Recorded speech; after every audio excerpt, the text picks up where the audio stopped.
Welcome to Tuesday, the 20th of February, 2024.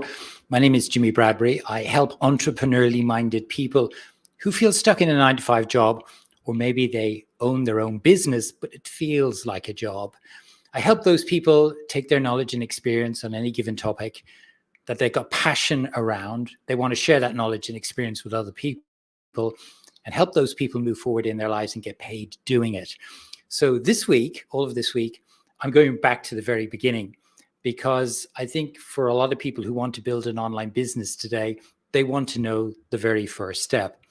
I was jokingly on a call with one of my 7-figure clients this morning, and jokingly, we talked about, Jimmy, maybe talking about affiliates, which is what I've done here in this, as an example in these lives in the past, is just maybe step number 29 and 30.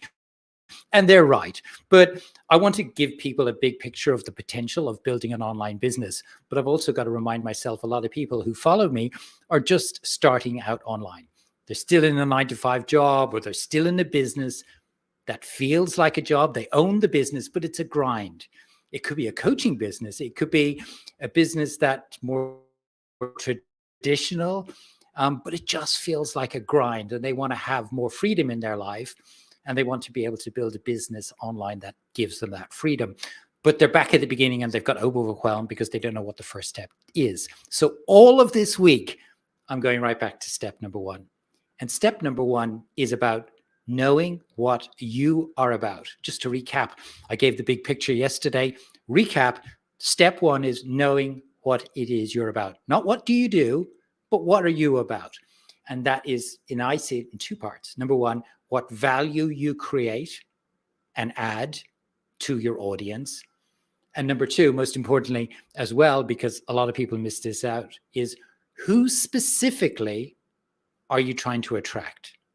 Who specifically is your audience? Because one of the things I've learned online, it's so true. If you try and attract everybody, if your messaging that you're putting out there is speaking to everyone, you'll end up failing pretty quickly.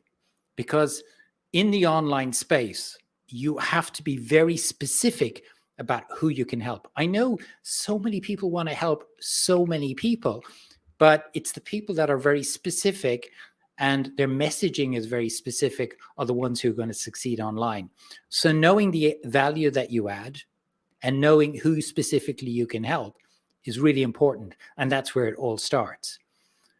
So once you've got that settled down, then there's 4 things that will help you find what I call your thing. What's your idea that you want to share online and build a business around it?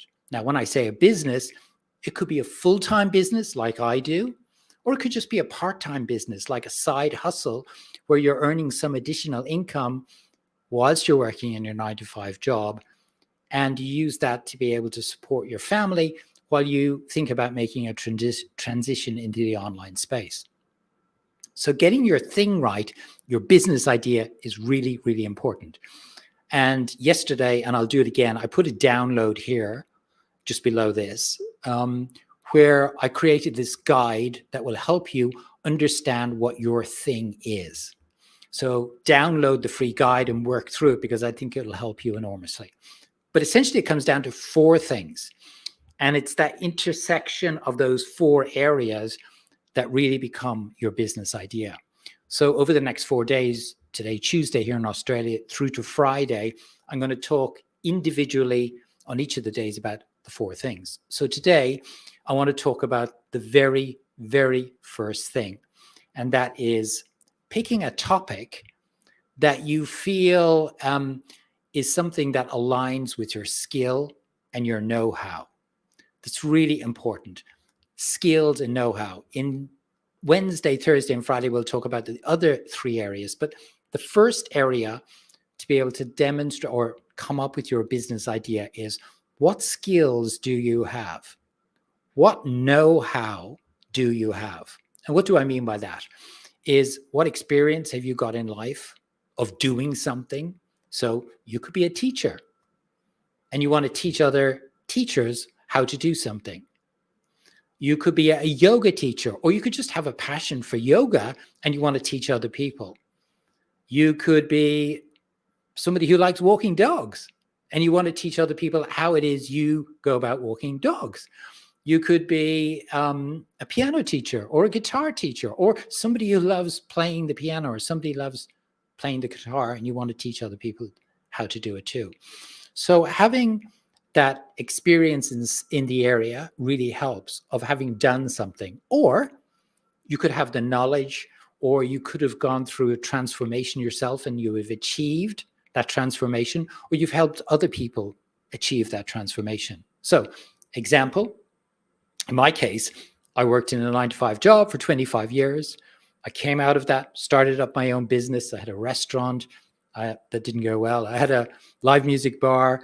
I had a consultancy business. I had a publication business. And I did that for 5 years. And then I made the third step, which was what I do today since 2018, which is my online business. So I've kind of gone through all of those steps. So I've achieved transformation in getting to where I am now, but I also teach people on how to do it. And lots of people who've come through my program have got that transformation.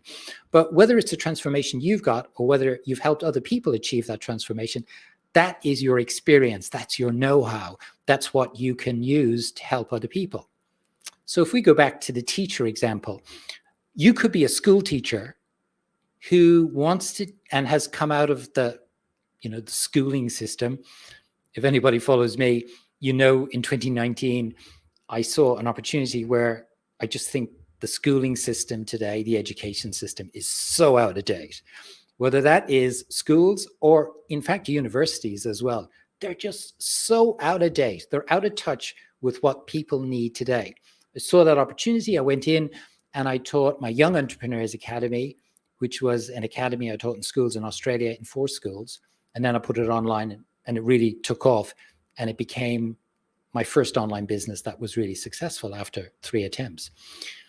So whether you're a teacher, whether you're doing something like I'm doing, whatever it might be, you can help other people with that knowledge and experience to be able to help them move forward in their life. So pick something that you feel you've got skills in, you've got experience in, that you can help other people with. That's the first part of doing something that is important for you. The second part is,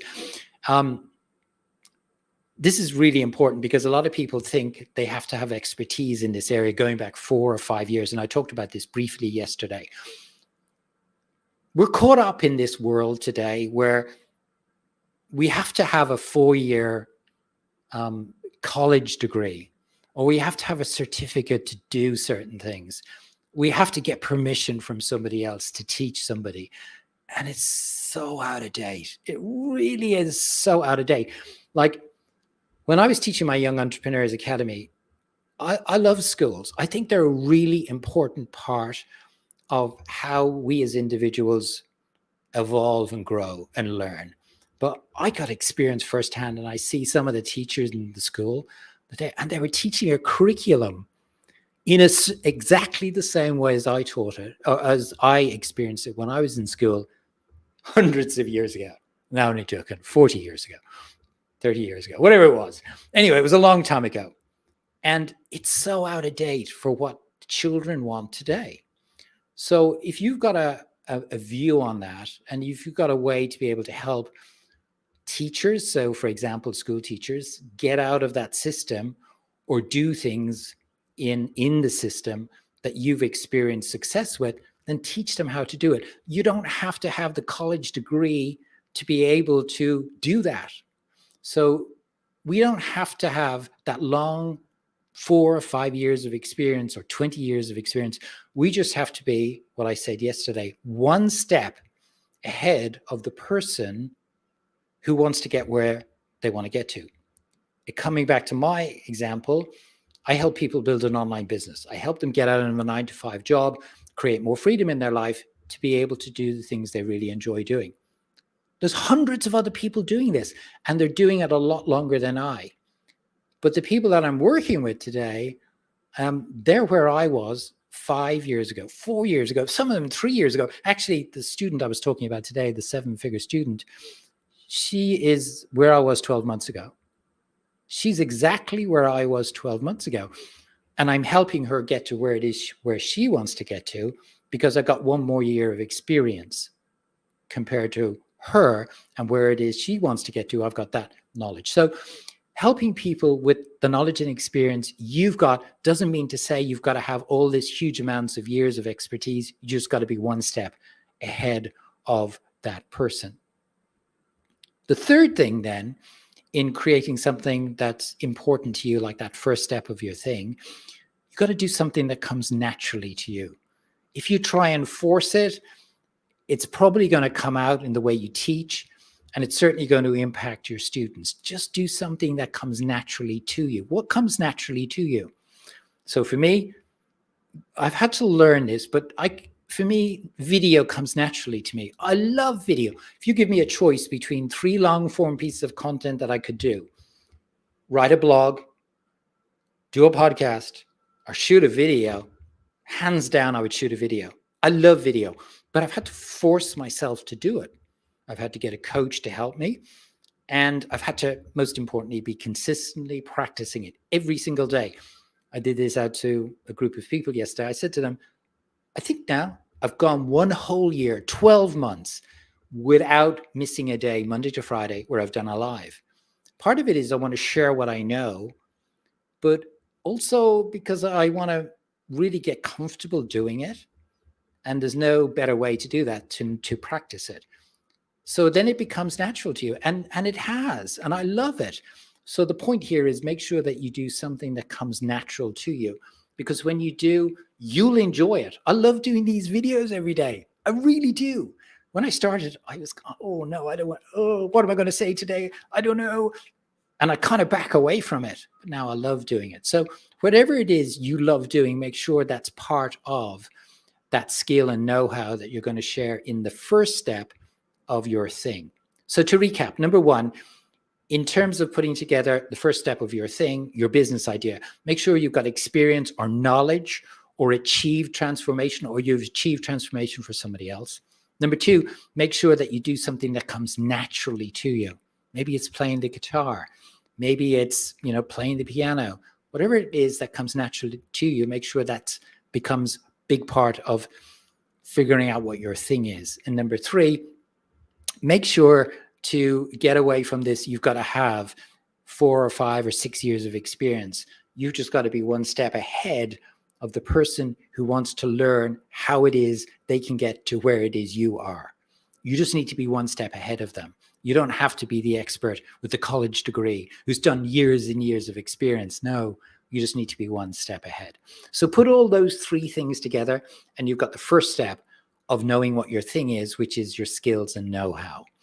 Tomorrow, we're going to talk about the problem you see. What is that problem that your skills and know-how can help other people with?